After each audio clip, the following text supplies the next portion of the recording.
Imagine yourself in class. It's been a regular day, or at least you thought it was.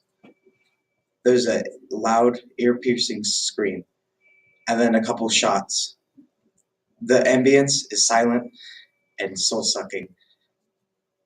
You run out of the classroom, and you see someone with a gun, and other people have been hit.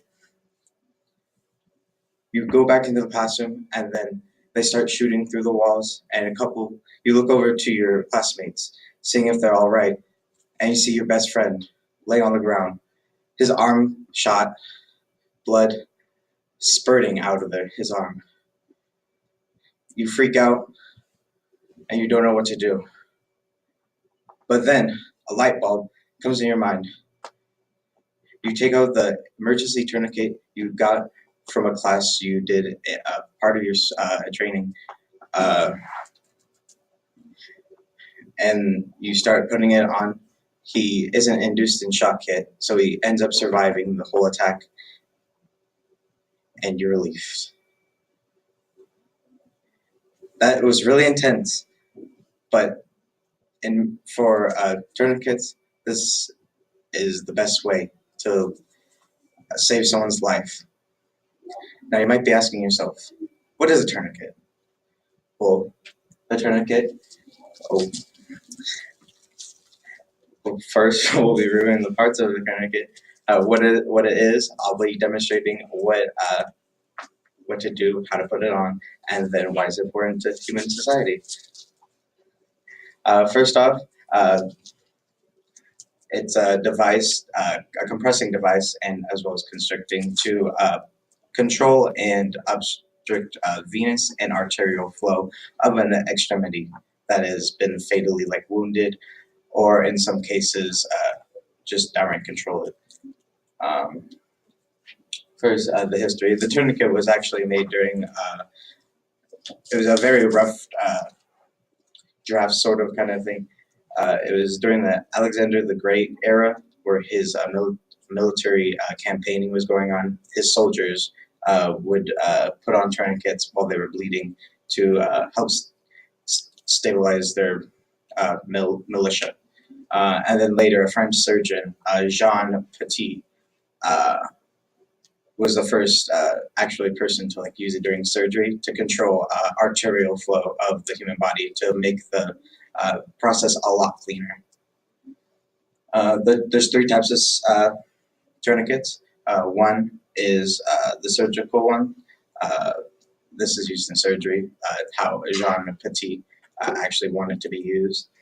Emergencies, what the demonstration will be about, and this is for emergency situations where the person is lethally bleeding and it could be extremely bad.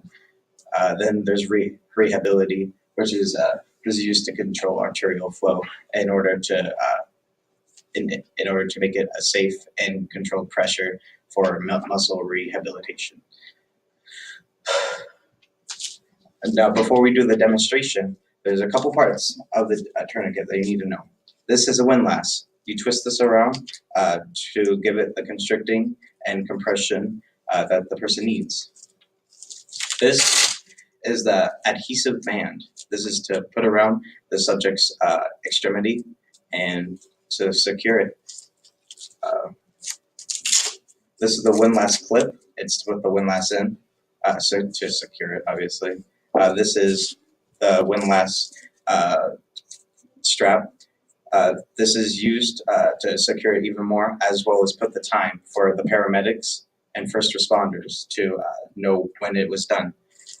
This is because you can usually have a tourniquet on for about 2 hours at most, and then unfortunately there will be neuropathy that will be involved, usually nerve pain, nerve atrophy as well.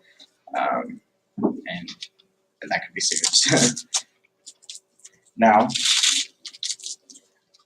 in order to put it on, you slip it through the subject's extremity, and if it's usually on the arm, if it has to be above where the bleeding is in order to secure properly. And then you shove it around as hard as much as you can. And you put this through the windlass clip, and then you start twisting and twisting until it's completely compressed. Now, I took a class in this for the Sata Believe, and she told us a story about how she did this for the first time, and it was a serious like bleeding. It was on his leg, and she did it around his top of his knee, and she kept on doing it, and he like was begging and screaming to take it off because it's supposed to hurt. Like that's the only way it can like completely cut off the flow of blood. So it's some serious stuff. Then you tie the windlass clip into you tie the windlass into the windlass clip, and then secure it.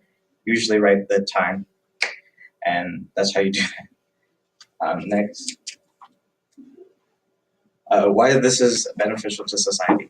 Obviously, controlling and stopping the lethality of like heavy blood flow outside an extremity is a serious problem, and this can actually help a person survive way more than if there was none. Although if it was pre-shock induced, they have a much better chance of surviving. If it was post, they have a much rougher time because the body is like filled with adrenaline, and then the heart pressure is like way more. And it's harder to control that blood. Some review. What is a tourniquet? So it's a device compressing and controlling arterial and venous flow of an extremity that's bleeding. Demonstration, and then why it's beneficial to human society. You're saving a life. That's much more else you can do than that. And here's my citations.